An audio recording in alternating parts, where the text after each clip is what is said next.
Supreme কোর্টে নজিরবিহীন কিছু দাবি করেছে আজকে রাজ্য। ডিএ মামলার সাপেক্ষে আজকে যে শুনানি হলো, সেই পুরো বিষয়টা আপনি স্যার কিভাবে দেখছেন এবং আজকে এজলাসে কি কি হলো এত মানুষ জানতে চাইছেন। মামলা শুনানি হয়েছে রাজ্য সরকারের পক্ষ থেকে।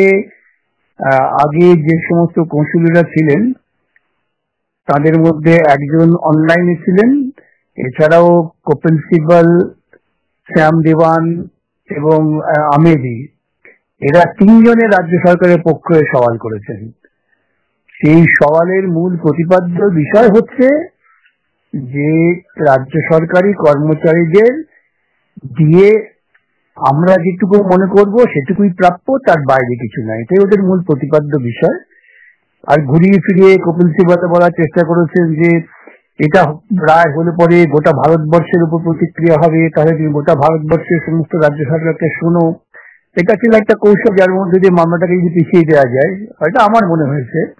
কিন্তু আদালত সেসব গ্রহণ করেননি। ওদের বক্তব্য শেষ হয়েছে শেষ পর্যন্ত এই যে আমরা all India cost of price index, consumer price index যেটা আছে সেটা আমাদের ক্ষেত্রে প্রযোজ্য নয়, এবং ওই কস্ট অফ কনজিউমার প্রাইস ইন্ডেক্সের যে বেস করা হয়েছিল 2009 যখন রুলটা চালু করা হয় 536, সেটা অনর্থক বেস, তাকে আর পরিবর্তন করা যাবে না।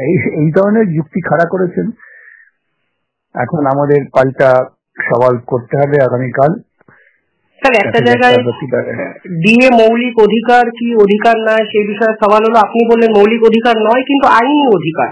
হ্যাঁ, আমরা তো সেটা আমরা সে কথা আদালতেও যখন আমরা মামলা করে জিতেছিলাম সেখানে আমাদের বক্তব্য ছিল ডিএটা হচ্ছে আমাদের আইনি অধিকার, এবং যে অধিকারটা কনস্টিটিউশনাল কোর্ট কার্যকর করতে বাধ্য মানে করতে পারেন, কিন্তু এটা মৌলিক অধিকার নয়। ওটা বিচারপতিরা তাদের জাজমেন্ট লেখার সময় প্রসঙ্গত বলেছেন, কিন্তু সেটা বিষয় নয়। অতএব ওই নিয়ে আদালতের সময় নষ্ট করার কোনো প্রয়োজন নেই, এটা আমাদের বক্তব্য ছিল। আদালত সেটা গ্রহণ করেছেন। এখন বিচার হবে মোটামুটি ভাবে যে ডিএটা আমাদের প্রাপ্য, সেটাও রাজ্য সরকারের কৌশলীরা স্বীকার করে নিয়েছেন। শুধু ওরা বলার চেষ্টা করছেন যে ডিএটা প্রাপ্য হতে পারে, সেটা রাজ্য সরকার যেমন যেমন চাইবে, যেমন যেমন ঠিক করবে তেমন তেমনই, তার বাইরে কিছু নয়। এটাই ওদের মূল প্রতিপাদ্য বিষয়। স্যার রাজ্য সরকার পরিষ্কার বলেছেন যে 25% দিয়ে দেওয়ার যে ইন্টারমিডিয়েট অর্ডারটা ছিল সেটাই সংবিধানের এখতিয়ারভুক্ত। যেটা বলেছেন বিচারপতিরা, যখন বলা হচ্ছিল অসাংবিধানিক তখন বিচারপতিরা বলছিলেন যে আমরা যে ইন্টারিম অর্ডার দিয়েছি এটা তো সাংবিধানিক, সেটার মান্যতা দাও।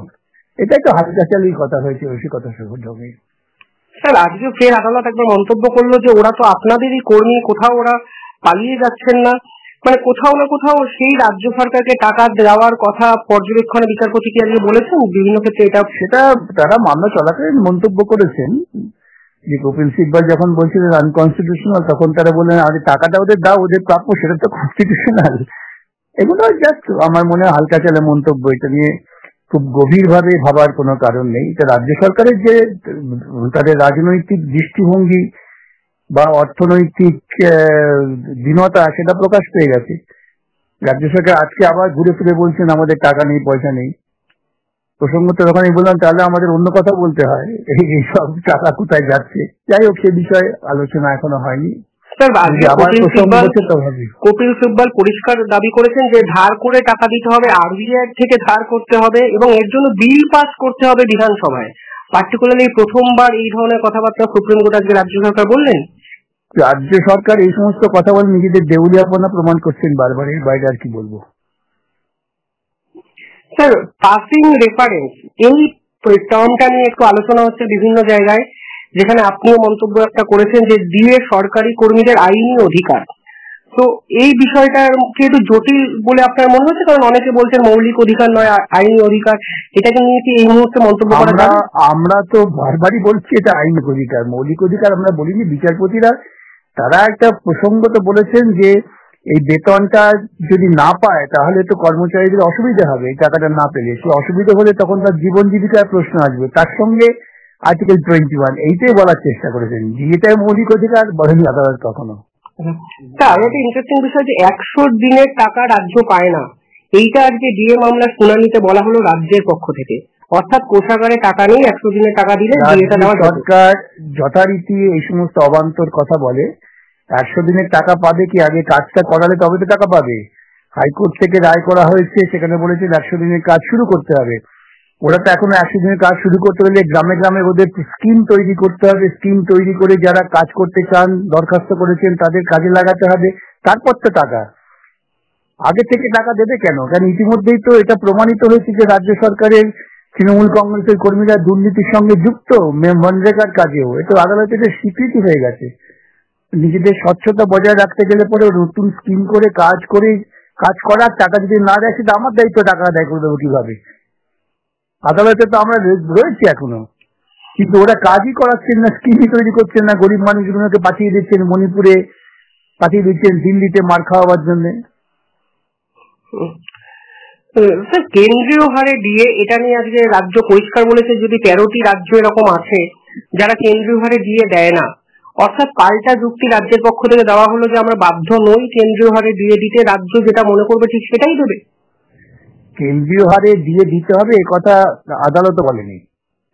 আদালত আমাদের আবেদনের ভিত্তিতে বলেছে যে সারা ভারত এই যে দ্রব্যমূল্য বৃদ্ধির যে হার পাচ্ছে, যেটাকে অল ইন্ডিয়া যে কনজিউমার প্রাইস ইন্ডেক্স আছে তার ভিত্তিতে দাও।